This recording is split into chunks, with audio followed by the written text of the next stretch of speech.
Hi students, welcome back to my channel MD Happy. First PUC Sociology Midterm Examination 2024. ಆತ್ಮೀಯ ವಿದ್ಯಾರ್ಥಿಗಳೇ, ಬಹಳ ಜನ ವಿದ್ಯಾರ್ಥಿಗಳು ಕಾಮೆಂಟ್ ಸಹ ಮಾಡಿದ್ದೀರಿ. ಬಹಳ ಸಂತೋಷ. ಯಾಕಂತಂದರೆ ವಿದ್ಯಾರ್ಥಿಗಳ ಅನಿಸಿಕೆಗಳನ್ನು ನೋಡಿದಾಗ ನಮಗೊಂದು ಹೆಮ್ಮೆ ಅನಿಸುತ್ತೆ. ಸೊ ನಮ್ಮ ಚಾನೆಲ್ ವಿದ್ಯಾರ್ಥಿಗಳ ಮನಮುಟ್ಟುವಾಗ ರೀಚ್ ಆಗಿದೆಯಲ್ಲ ಅಂಥೇಳಿ ಭಾಳ ಸಂತೋಷ ಆಯಿತು. ಸೊ ಇನ್ನು ಕೆಲ ವಿದ್ಯಾರ್ಥಿಗಳು ಮಿತ್ರರು ಏನು ಮಾಡಿದಿರಿ ಅಂತಂದರೆ, ಸರ್ ನಮಗೆ ಈ ಮಿಡ್ ಟರ್ಮ್ ಮತ್ತು ವಾರ್ಷಿಕ ಆ್ಯನ್ಯುವಲ್ ಎಕ್ಸಾಮಲ್ಲಿ ಬರುವಂತಹ ಈ ಸೋಷಿಯಾಲಜಿಗೆ ಸಂಬಂಧಿಸಿದಂತಹ ಪರೀಕ್ಷೆಗೆ ಬೀಳುವಂಥ 5 ಮತ್ತು 10 ಅಂಕದ ಪ್ರಶ್ನೆಗಳನ್ನು ನಮಗೆ ಬಿಡಿ ಅಂತ ಹೇಳಿ ಕಮೆಂಟು ಸಹ ಮಾಡಿದ್ದೀರಿ.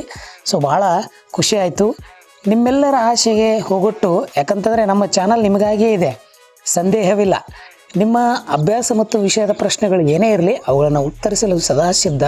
ಸೊ ಹಾಗಾಗಿ ನನ್ನ ಆತ್ಮೀಯ ಬಾಂಧವರೇ, ನಿಮಗಾಗಿ ಈ ವಿಡಿಯೋವನ್ನು ನಾನು ಮಾಡ್ತಾಯಿದ್ದೀನಿ. ಸೊ ವಿಡಿಯೋವನ್ನು ಕೊನೆ ತನಕ ನೋಡಿ ಮತ್ತು ನಿಮ್ಮ ಅನಿಸಿಕೆಯನ್ನು ಮತ್ತೆ ನನಗೆ ಕಮೆಂಟ್ ಮೂಲಕ ತಿಳಿಸಿ. ಫಸ್ಟ್ PUC ಸೋಷಿಯಾಲಜಿ ಬಹಳ ಅತಿ ಮುಖ್ಯ ಅಂದರೆ ಅದು 5 ಮತ್ತು 10 ಅಂಕಗಳು. ಯಾಕಂದರೆ 80ಕ್ಕೆ 80 ಅಂಕಗಳು ಸ್ಕೋರ್ ಆಗಬೇಕು ಅಂತಂದರೆ ಈ 2 ವಿಭಾಗದಲ್ಲಿ ನೀವು ಸರಿಯಾಗಿ ನಿಭಾಯಿಸಬೇಕಾಗ್ತದೆ. ಈ ಒಂದು ಇಂಪಾರ್ಟೆಂಟ್ 6 ಕ್ವಶನ್ಗಳನ್ನು ಈ ವಿಡಿಯೋದಲ್ಲಿ ನೋಡಿ. ಏನಪ್ಪ ಅಂತಂದರೆ ಇಲ್ಲಿ ನಿಮಗೆ ಇಂಪಾರ್ಟೆಂಟು ಮತ್ತು 2022-23ರಲ್ಲಿ ಕೇಳಬಹುದಾದಂತಹ ಕೆಲವು ಕ್ವಶನ್ಗಳನ್ನು ನಾನು ಇಲ್ಲಿ ತಂದಿದ್ದೀನಿ. ಅವುಗಳನ್ನು ಒಂದು ಸ್ವಲ್ಪ ನೀಲನಕ್ಷೆ ಆಧಾರವಾಗಿ ಇಟ್ಟುಕೊಂಡು ನೋಡಿ. ಭಾಗ ಸಿ ಕೆಳಗಿನ ಯಾವುದಾದರೂ 7 ಪ್ರಶ್ನೆಗೆ ತಲಾ 15 ವಾಕ್ಯಗಳಲ್ಲಿ ಉತ್ತರಿಸಿ ಅಂತ ಕೊಟ್ಟಿದ್ದಾರೆ. ಸಮಾಜಶಾಸ್ತ್ರದ ಉಗಮಕ್ಕೆ ಕಾರಣವಾದ ಅಂಶಗಳನ್ನು ವಿಶ್ಲೇಷಿಸಿ. ಎಲ್ಲ ಅಂಶಗಳು ಉಗಮಕ್ಕೆ ಕಾರಣ ಆಗ್ತವೆ ಅನ್ನೋದನ್ನು ವಿಶ್ಲೇಷಿಸಿ. ಸಂಸ್ಥೆಯ ಲಕ್ಷಣಗಳನ್ನು ವಿವರಿಸಿ. ಹಿಂದಿನ ಸಮಾಜದಲ್ಲಿ ಸ್ಪರ್ಧೆಯ ಪಾತ್ರವನ್ನು ಚರ್ಚಿಸಿ. ಪ್ರಾಥಮಿಕ ಸಮೂಹಗಳ ಲಕ್ಷಣಗಳನ್ನು ವಿವರಿಸಿ. ಸಾಂಸ್ಕೃತಿಕ ಯಾವುದಾದ್ರೂ 5 ಲಕ್ಷಣಗಳನ್ನು ನೀವು ಬರಿಬೇಕಾಗ್ತದೆ. ವಿದ್ಯಾರ್ಥಿಗಳು ಯಾವುದೇ ಗೊಂದಲಕ್ಕೀಡಾಗಬೇಡಿ. ಯಾಕಂತಂದರೆ ಈ ಪ್ರಶ್ನೆಗಳ ಉತ್ತರಗಳನ್ನು ನಾನು ನಮ್ಮ ಪ್ಲೇಲಿಸ್ಟಲ್ಲಿ ಸಿಗ್ತವೆ. ಬೇಕು ಅಂತಂದರೆ ನಾನು ಇನ್ನೊಂದು ವಿಡಿಯೋದಲ್ಲಿ ನಿಮಗೆ ಇದರ ಕೀ ಆನ್ಸರ್ಗಳನ್ನು ಕೊಡ್ತೀನಿ ಅಂಥೇಳಿ ಭರವಸೆಯನ್ನು ಕೊಡ್ತೀನಿ. ಸಾಮಾಜೀಕರಣದ ಹಂತಗಳನ್ನು ವಿಶ್ಲೇಷಿಸಿ. ಕುಟುಂಬದ ಮಾಧ್ಯಮಿಕ ಕಾರ್ಯಗಳನ್ನು ವಿಶ್ಲೇಷಿಸಿ. ವಿವಾಹದ ಲಕ್ಷಣಗಳನ್ನು ವಿವರಿಸಿ. ಸಾಮಾಜಿಕ ಪರಿವರ್ತನೆ ತರುವಲ್ಲಿ ಭೌಗೋಳಿಕ ಅಂಶಗಳು ಪಾತ್ರವನ್ನು ವಿಶ್ಲೇಷಿಸಿ.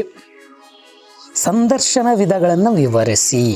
ಪರಿಸರದ ಪ್ರಕಾರಗಳನ್ನು ವಿವರಿಸಿ. ಇನ್ನು ಭಾಗ ಡಿ ಅನ್ನು ನೋಡ್ತಾ ಹೋದಾಗ ಕೆಳಗಿನ ಯಾವುದಾದರೂ 8 ಪ್ರಶ್ನೆಗಳಿಗೆ ತಲಾ 25 ಮತ್ತು 30 ವಾಕ್ಯಗಳಲ್ಲಿ ಉತ್ತರಿಸಬೇಕು. 10 ಅಂಕದ್ದು. ಸಮಾಜಶಾಸ್ತ್ರದ ಉಪಯೋಗಗಳನ್ನು ವಿವರಿಸಿ. ಸಮಾಜ ಎಂದರೇನು, ಸಮಾಜದ ಲಕ್ಷಣಗಳನ್ನು ವಿವರಿಸಿ. ಹೊಂದಾಣಿಕೆ ಎಂದರೇನು, ಹೊಂದಾಣಿಕೆಯ ವಿಧಾನಗಳನ್ನು ವಿವರಿಸಿ. ಸಾಮಾಜಿಕ ಸಂಶೋಧನೆ ಎಂದರೇನು, ಸಾಮಾಜಿಕ ಸಂಶೋಧನೆಯ ಮಹತ್ವವನ್ನು ವಿಶ್ಲೇಷಿಸಿ. ಈ ಪ್ರಶ್ನೆಗಳ ಅನಿಸಿಕೆಯನ್ನು ಅಥವಾ ಕಮೆಂಟ್ ಕಂಪಲ್ಸರಿ ಮಾಡಿ. ನೀವು ಕಮೆಂಟ್ಗಳನ್ನು ಮಾಡಿದಾಗ ನಮಗೆ ತಿಳಿಯುತ್ತದೆ ವಿದ್ಯಾರ್ಥಿಗಳು ಯಾವ ರೀತಿ ನಿಮ್ಮ ಗಮನಕ್ಕೆ ಮತ್ತು ನಿಮ್ಮ ಮನಮುಟ್ಟುವಾಗಿ ಯಾವ ರೀತಿ ಪ್ರಶ್ನೆ ಪತ್ರಿಕೆಗಳನ್ನು ನೋಡ್ತಾ ಇದ್ದೀರಿ ಅಂಥೇಳಿ. ಭಾಗ ಸಿ ಮತ್ತೊಂದು ವರ್ಷದ ಪ್ರಶ್ನೆ ಪತ್ರಿಕೆಯನ್ನು ನೋಡಿದಾಗ ಅನ್ವಯಿಕ ಸಮಾಜಶಾಸ್ತ್ರದ ವಿಜ್ಞಾನವನ್ನು ಸ್ಪಷ್ಟಪಡಿಸಿ. ಇವು ಫಿಕ್ಸ್ಡ್ ಕ್ವಶನ್, ಇವು ಬೀಳಲೇಬೇಕು. ಇವು ಎರಡನೇ ಮಾತಿಲ್ಲ, ಇದರಲ್ಲಿ ನೀವು ಓದಬೇಕಷ್ಟ. ಸಮಾಜದ ಗುಣಲಕ್ಷಣಗಳನ್ನು ಸಂಕ್ಷಿಪ್ತವಾಗಿ ವಿವರಿಸಿ. ವಿದ್ಯಾರ್ಥಿಗಳು ಕೆಲವರು ಏನು ಮಾಡ್ತೀರಿ ಅಂತಂದರೆ ಅವಲಂಬ ಆಗಿಬಿಡ್ತೀರಿ, ಡಿಪೆಂಡ್. ಹೌದಾ ಹಂಗೆಂತ ಏನಿಲ್ಲ. ನಿಮ್ಮಲ್ಲಿ ಏನಿರಬೇಕು ಅಂತಂದ್ರೆ ಈ ಪ್ರಶ್ನೆಗಳನ್ನು ತೆಗೆದುಕೊಂಡು ನಿಮ್ಮದೇ ಅಂತ ನೋಟ್ಸು ಮತ್ತು ನಿಮ್ಮದೇ ಅಂತ ಸ್ಟಡಿ ಭಾಳ ಮುಖ್ಯ. ಅವುಗಳನ್ನು ಮಾಡ್ಕೊತ ಹೋಗಿ. ಸಹಕಾರದ ಪ್ರಾಮುಖ್ಯತೆಯನ್ನು ತಿಳಿಸಿ. ಸಂಸ್ಕೃತಿಯ ಗುಣಲಕ್ಷಣ ಸಂಕ್ಷಿಪ್ತವಾಗಿ ವಿವರಿಸಿ. ಮಿಡ್ ಟರ್ಮ್ನಲ್ಲಿ ಬರುವಂಥ ಕ್ವಶನ್ ಪೇಪರನ್ನು ನೋಡಿದಾಗ ನಿಮಗೆ ಏನನ್ಸುತ್ತೆ ಅಂತಂದರೆ ಕ್ವಶನ್ಗಳವೇ ಇರ್ತವೆ 5 ಮತ್ತು 10 ಅಂಕಗಳೇ. ಬಟ್ ಆ್ಯನ್ಯುವಲ್ ಎಕ್ಸಾಮ್ನಲ್ಲಿ ಅವೇ ಬರ್ತವೆ. ಬಟ್ ಚೇಂಜ್ ಆಗಿ ಏನೂ ಬರಲ್ಲ. 1 ಮತ್ತು 2 ಅಂಕ ಸ್ವಲ್ಪ ಡಿಫ್ರೆನ್ಸ್ ಆಗ್ಬೋದು ಅಷ್ಟೇ.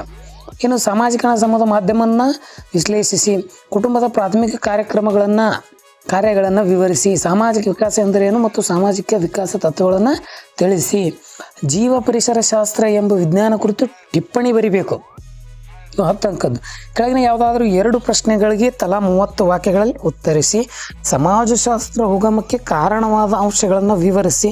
ಸಾಮಾಜಿಕ ಸಮೂಹ ಎಂದರೇನು, ಸಾಮಾಜಿಕ ಸಮೂಹ ಗುಣಲಕ್ಷಣಗಳನ್ನು ವಿವರಿಸಿ. ಸ್ಪರ್ಧೆಯನ್ನು ವ್ಯಾಖ್ಯಾನಿಸಿ. ಬರ್ನಾರ್ಡ್ ಅವರ ಸ್ಪರ್ಧೆ ಪ್ರಕಾರಗಳನ್ನು ವಿಶ್ಲೇಷಿಸಿ. ಸಂದರ್ಶ ವಿಧಾನದ ಅನುಕೂಲತೆ ಮತ್ತು ಅನಾನುಕೂಲತೆಯನ್ನು ಅವಲೋಕಿಸಿ ಅಂತ ಇಲ್ಲಿ ಕೊಟ್ಟಿದ್ದಾರೆ. ಸೊ ಇದರ ಒಂದು ಉತ್ತರ ಪತ್ರಿಕೆನ ನಾನು ಮುಂದಿನ ವಿಡಿಯೋದಲ್ಲಿ ಕೊಡ್ತೀನಿ ನಿಮಗೆ, ಮಿಡ್ ಟರ್ಮ್ ಎಕ್ಸಾಮ್ ಆದ ನಂತರ. ಸೊ ಅದು ಗೊಂದಲ ಬೇಡ. ಯಾಕಂದರೆ ಈ ನೋಟ್ಸು ನಿಮಗೆ ಆ್ಯನ್ಯುವಲ್ ಎಕ್ಸಾಮಿಗೂ ಸಹ ಹೆಲ್ಪ್ ಆಗ್ತದೆ. ಸೊ ಹಾಗಾಗಿ ಇದ್ರ ಬಗ್ಗೆ ಏನಂತೇಳಿ ನನಗೆ ತಿಳಿಸಿ. ಧನ್ಯವಾದಗಳು.